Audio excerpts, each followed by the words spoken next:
Hey, what's going on everyone? Appreciate y'all coming here and checking out this Poppy Playtime Chapter 4 video. In this one, we're going to be getting an outside perspective of the game and just checking out some things that are out of bounds. And also, we get a bit more of an understanding over how the developers made certain parts as well in this game. So yeah, I hope you all find this entertaining as well as something a bit different. If you do find this enjoyable, consider leaving a like on the video. Let's see if we can get this video to surpass, I don't know, 1,000 likes or something. That'd be freaking amazing to see. As always, that's totally up to you if you want to take the time to support this or not. Just leaving a reminder here in the beginning. But yeah, let's go ahead and do this. Let's go ahead and explore out of bounds.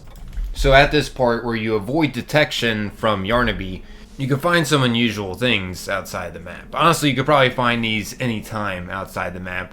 But check this out. Here's one Yarnaby looking like it's ready to just devour something. And then you can find another Yarnaby right here, looking all happy. And then you can find another Yarnaby down here, looking like it wants to devour something again. Wait, what? What's over here?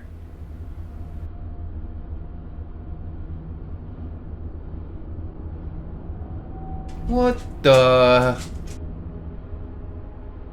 What the? Oh wow!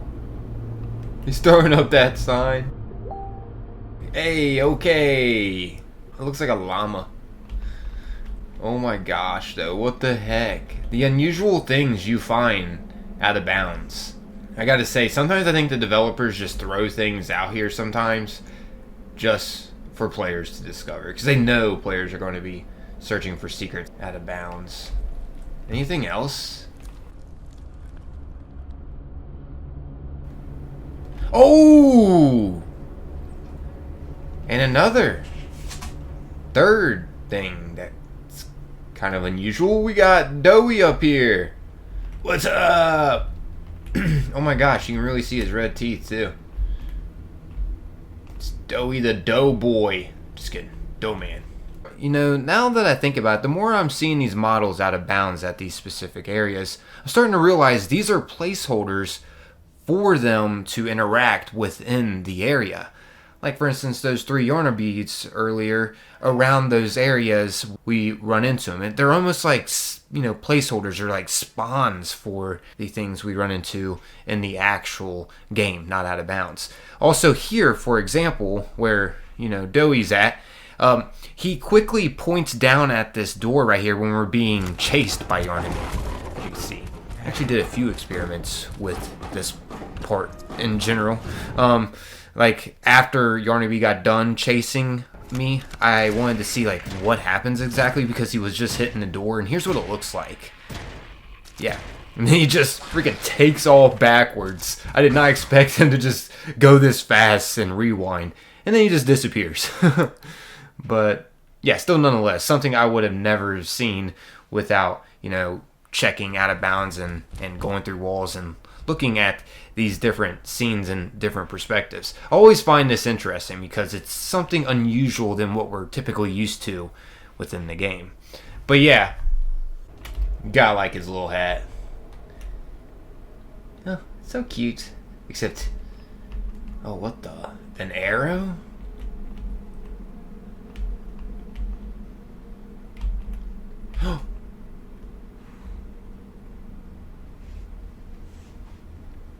What? Dude. I gotta say, I did not expect to find this. Like, it's already animated in. Weird.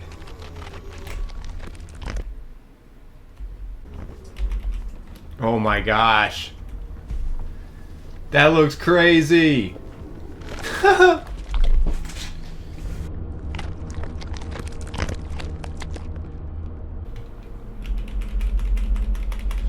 Wow, if you brighten this up, though, you can get a real good look at its mouth.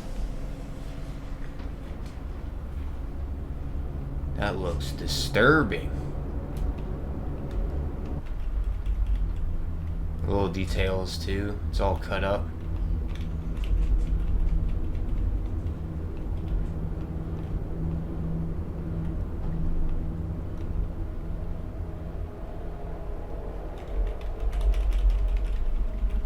This one's looking all innocent and cute. And we know Yarnaby is not just innocent and cute. And then this one, also looking monstrous. Alright, now I'm going to show you a few more shots I got over checking out what happens with Yarnaby out of bounds at different scenes, like when he goes off camera or where he comes from. Also, I ended up finding something else interesting out of bounds too. As you can see, I ended up finding Doey's model down here beneath where we first encountered Yarnaby at. Yeah, pretty odd. But anyways, here's a bunch of different shots over how Yarnaby works off camera. Check this out, in case you're curious over how he works off camera.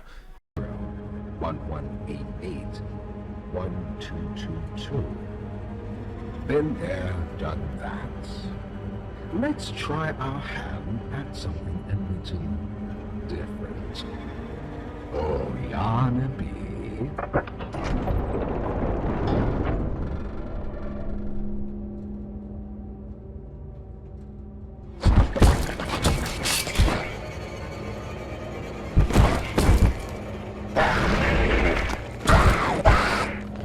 Please, do keep making this enjoyable for me. I'll be taking notes. So yeah, he like pops up from the oblivion out of bounds, and then when he goes away, this is where he goes. He just goes to this wall and then freezes. It looks like he disappears, but actually his model stays right here. Anyways, this next part at the escape to prison part in the beginning, you will notice that Yarnaby is in your perspective for like a split second, and it seems like he just goes in the vent. Well, here's where his model goes during this part. The developers definitely played an optical illusion right here, but it still, gets the point across that, he's traveling through the vents. But in reality, to save time and, code probably, they just made it so he disappears when he gets out of our perspective. Anyway, speaking of illusion, like I mentioned, the developers gave off the illusion that he was traveling through the vents, and at the next part, that's where he comes out of. He comes out of this shaft or whatever it is. It looks like some kind of ventilation system. But yeah, as you can see. But here's what it looks like out of bounds. He just spawns basically here and comes out when we reach a certain point. It's like once we reach that certain point, developers made it so it triggers the model, Yarnaby's model, to move. Pretty interesting. Definitely cool to get an outside perspective over how things were done in a way. But yeah, speaking over how things were done, like I mentioned before, when we were out of bounds, we were seeing those random models in different areas. Yeah, those are like triggers or spawns for those models to interact within these specific areas.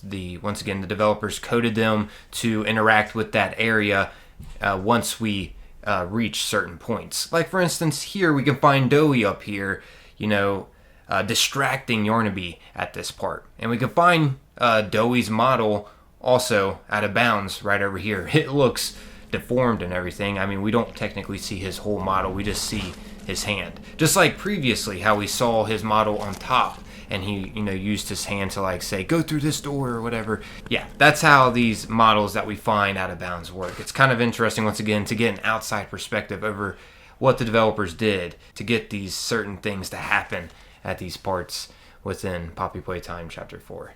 But yeah, I guess that's wrapping up this video. Hope you all found this video interesting and as well as something a bit different and entertaining for y'all. If you did find this enjoyable, consider leaving a like on the video. The support is greatly appreciated. As always, that's totally up to you. Just a reminder here in the end. I'm out of here though, everyone. Most importantly, I appreciate y'all taking the time watching and listening. Until next time, peace.